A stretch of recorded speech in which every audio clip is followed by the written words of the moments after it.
સુરતના અમરોલી બ્રિજ નીચેથી મળેલી લાશના કેસમાં ચોંકાવનારો ખુલાસો થયો છે। શરૂઆતમાં અકસ્માત મોતનો ગુનો માનવામાં આવતો હતો, પરંતુ પોસ્ટમોર્ટમ રિપોર્ટમાં મૃતકના માથામાં ઈજાના ગંભીર નિશાન મળતા પોલીસે તપાસને વેગ આપી। અમરોલી પોલીસે ગણતરીના દિવસોમાં જ આ ભેદ ઉકેલીને હત્યાનો ગુનો શોધી કાઢ્યો। પોલીસ તપાસમાં સામે આવ્યું કે મોબાઈલને લઈને થયેલી સામાન્ય બોલાચાલી દરમિયાન મૃતકના મિત્ર રમેશ ઉર્ફે પાયલટે લાકડાનો ફટકો મારીને હત્યા કરી હતી। આરોપી મૂળ રાજસ્થાનના બાંસવાડાનો વતની જ્યારે સુરતમાં મજૂરી કરતો હતો। પોલીસે તેની ધરપકડ કરીને વધુ તપાસ હાથ ધરી છે।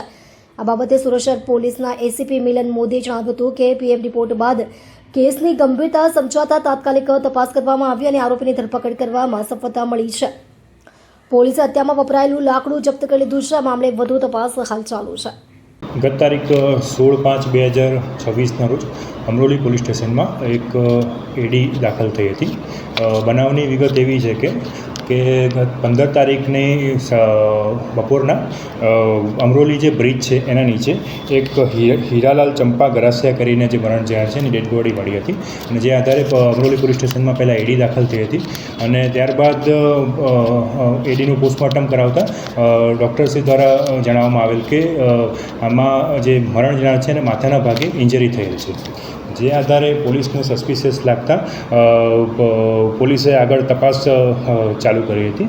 અમરોલી પોલીસ દ્વારા ટેકનિકલ એનાલિસિસ અને હ્યુમન રિસોર્સની મદદથી આની તપાસ ચાલુ કરવામાં આવી હતી, જેમાં એક આરોપી જે છે રમેશ ઉર્ફે પાયલટ પારસિંગ ગરાસિયા, જેની પોલીસે કડક શબ્દોમાં પૂછપરછ કરતાં જાણવા મળેલ કે આ બે વચ્ચે 15 તારીખના બપોરે મોબાઈલ બાબતે એક સામાન્ય બોલાચાલી થઈ હતી, જેમાં જે આરોપી છે એને લાકડાનો એક ફટકો મારેલ હતો મરણ જનારને, જેના કારણે મરણ જનારનું મૃત્યુ થયું હતું।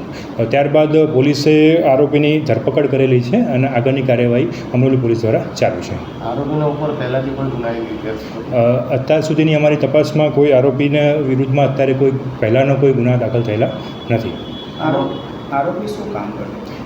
આરોપી અને મરણ જનાર બંને એકબીજાને પહેલેથી ઓળખતા હતા। બંને રાજસ્થાનના બાંસવાડા જિલ્લાના રહેવાસી છે અને આ બંને અહીંયા છૂટક મજૂરી કરતા હતા।